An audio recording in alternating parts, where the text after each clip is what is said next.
The United States Department of Energy, in a recent report called GeoVision, cites 800% growth potential for geothermal district heating in the United States.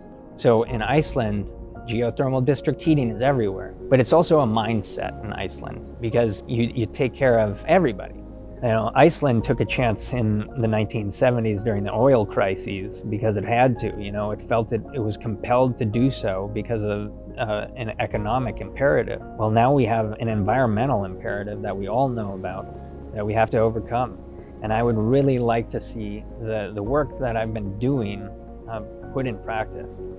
My name is Nicholas Fry. I'm here to study at the Iceland School of Energy. I came up in the geothermal track for the Sustainable Energy Systems and Sciences program.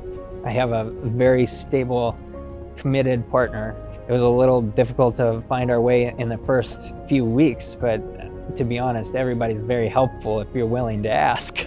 I appreciate her a lot. Holly works as a nurse at the hospital, so I like to think that she's probably contributing even more to Iceland than I am. I grew up in a rural community of 38 people. It was a house that my father built that was my home as a child. And the closest friend that I had was 7 miles away. So I was a bike ride every day, a lot of exercising to go say hello. Then to go to school was a hectic thing. It would be a 2-hour bus ride.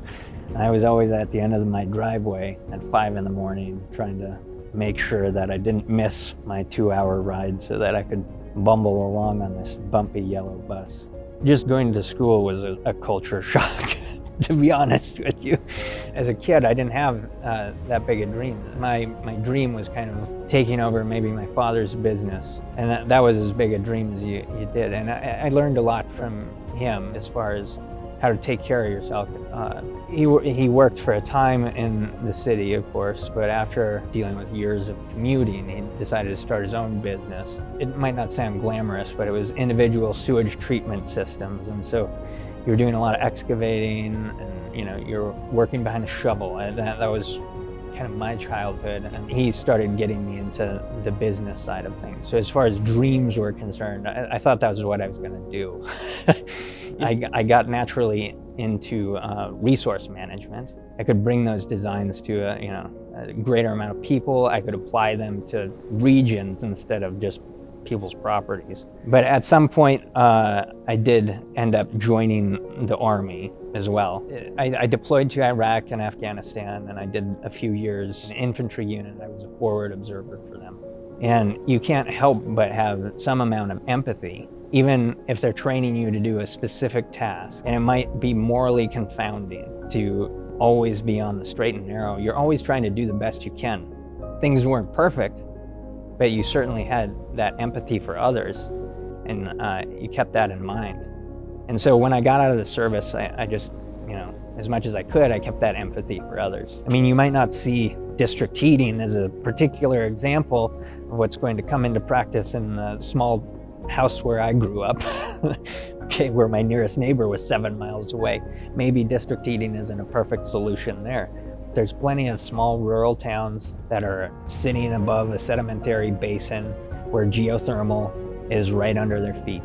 And Iceland has that experience and these practices that we can use in places like that to decarbonize, improve people's lives, deliver better products. I just want to see changes for the better. It's not just an energy system, it's a commitment to each other that people have here that's different.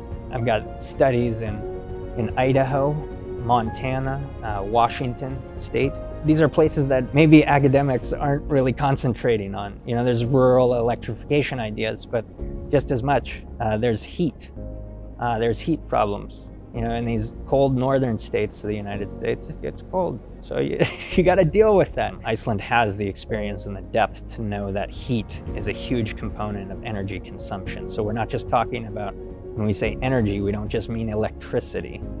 We mean, how do you decarbonize your everyday consumption when you go to turn the faucet on? It's one of the most advanced geothermal district heating systems in the world, and it's spread as far as a per capita basis is astounding. So you have more than 90% of the country is, the structures are heated by geothermal. Yeah, I see nothing but lessons to be learned from Iceland. The United States, I think it would be better served by taking those lessons.